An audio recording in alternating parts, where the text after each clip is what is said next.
Good morning student, class 8th subject science. और जो आज का टॉपिक है हमारा वो है metal and non metal material. अब कौन से material? Metal and non metal, ये हम पढ़ने जा रहे हैं। अब कुछ चीज़ें जो हैं इस चैप्टर में हमें याद रखना ज़रूरी है।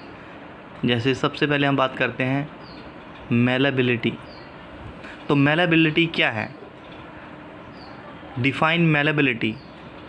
तो आंसर है the property of metal by which they can be beaten into thin sheet is called malleability. अब ये मेटल की प्रॉपर्टी है, नॉन मेटल में ये नहीं होती है, सिर्फ मेटल की प्रॉपर्टी है, जिसके कारण मेटल को हम पतली शीट्स में थिन शीट में बीट करते हैं, उनको थिन शीट में कन्वर्ट करते हैं। तो इसको हम बोलते हैं malleability. This is the characteristic property of metal. आपने देखा होगा एग्जाम्पल सिल्वर एंड एल्युमिनियम। आपने देखा होगा स्वीट की दुकान पे जाओगे तो स्वीट्स की दुकान पे जो स्वीट्स होती हैं उनके ऊपर सिल्वर फॉयल होती है। जब बच्चों के लिए हम जब सुबह टिफ़िन पैक करते हैं तो रोटी जो होती है वो एल्युमिनियम फॉयल में हम लपेटते हैं।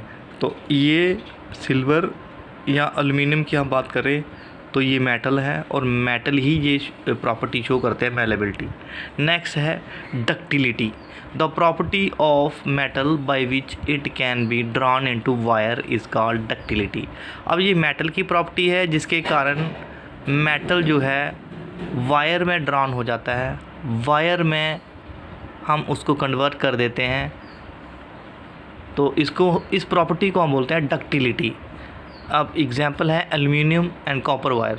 हम घरों पे जो इलेक्ट्रिकल अप्लायंस जितने भी लगाए हैं उसके लिए वायर चाहिए, फिटिंग जो कराते हैं वो वायर से ही होती है।